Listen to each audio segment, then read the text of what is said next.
if your ultimate goal in life is simply to accumulate and acquire money, or simply to accumulate and acquire external success, you want to have a lot of money, you want to have a big house and a lot of cars, you want everybody to be jealous of you, you want to, have acclaim.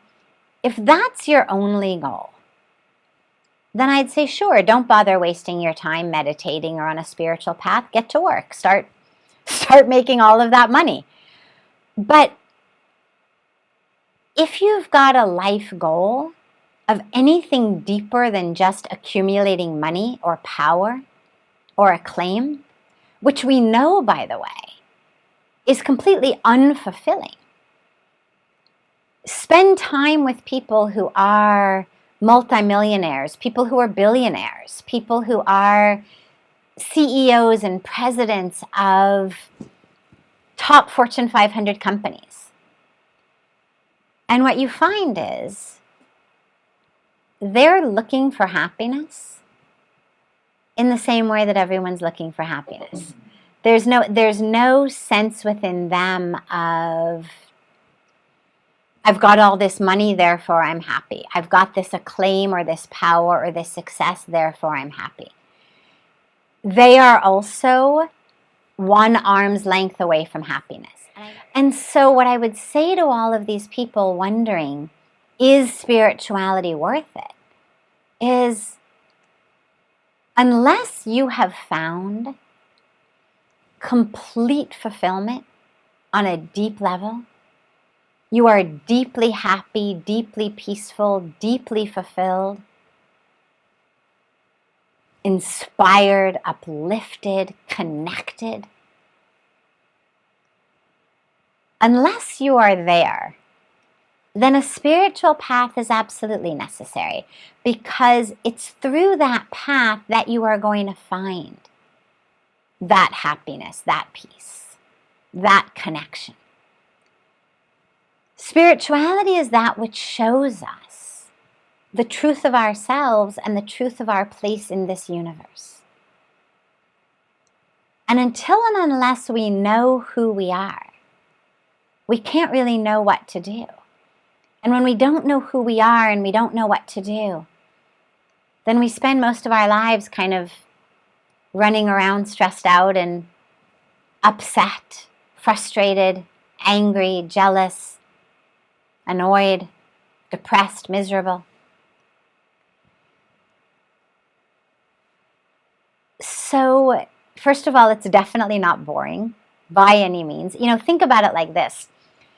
If you look at an ocean from sitting on the top of a cliff, or even just from the shore, the ocean looks beautiful. It's very still and seemingly infinite. It's beautiful. But then, if you put on snorkeling gear and you actually put your face in the water, it's so much more beautiful. You start to really be able to see the beauty of the ocean. And now, I've never done scuba diving, but if you talk to people who scuba dive, they will tell you snorkeling is nothing. God, scuba diving is everything. It's so beautiful. The deeper we go, the more beautiful it is. And to say, oh, I would be bored spiritually, is like sitting on the shore looking at the ocean, thinking it's beautiful, and not scuba diving because you think you'd be bored. Like, why bother going deeper? I would just get bored. It's pretty here. Spirituality gives us that real beauty and real meaning in our lives. So, yes, I think everyone should walk a spiritual path. And of course, there's no one right way. It doesn't matter what your religion may be. It doesn't matter what your path may be. But a path that connects us to the truth of who we are, that lets us see who we really are. Because when we know who we are, then we know what to do. And when we know who we are as divine, and those layers just peel back layer by layer, then we're able to connect with that presence of the divine within ourselves. And that's the ecstasy, the bliss, the liberation, the freedom, the samadhi.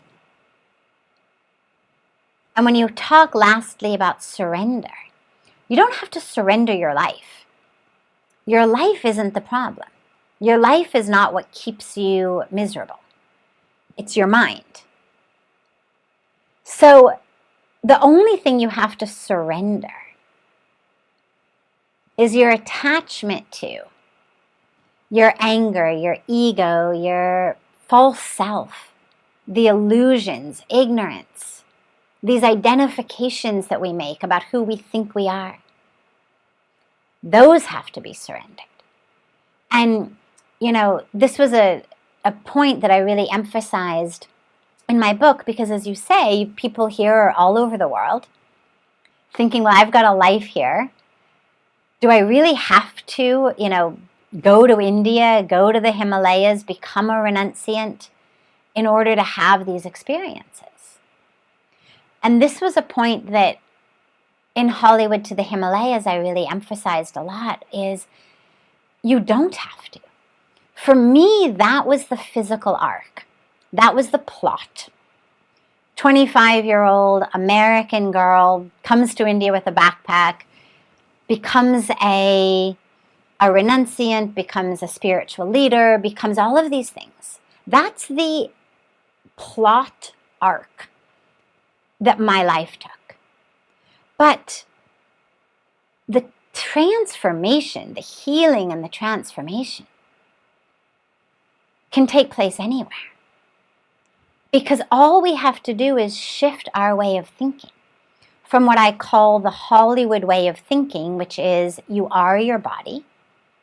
You are its size, its shape, its color, its race, its religion, its bank account, its role, its relationships, its title. You are that, which means, of course, you're going to be very stressed. You're going to be jealous. You're going to be competitive. You're going to be constantly judging. You're going to live in a very shallow and narrow existence.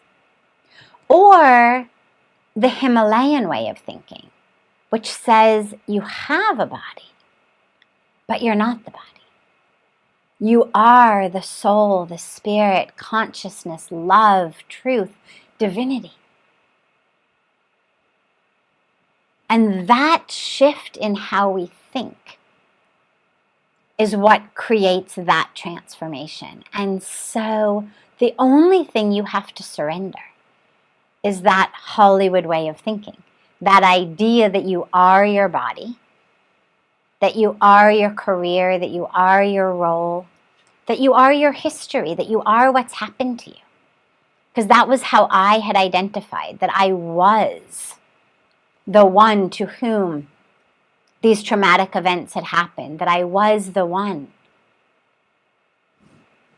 who had this life, who had these experiences, who had these struggles, these challenges, these issues. I identified as it. And so I suffered. And the Himalayan way of thinking then says you are not the body, and therefore you are not what has happened to the body. You are not that history. Again, you're the soul, you're the spirit, your consciousness, your love, your truth, your divinity. And so that's the sacrifice, the surrender that you need to make. And that's the only one. So, yeah, I've spent a lot of time over the last several months since the book came out sharing with audiences all over the world that, sure, come to the Himalayas. We'd love to have you. The ashram is open. Come to Rishikesh. We'd love to welcome you here.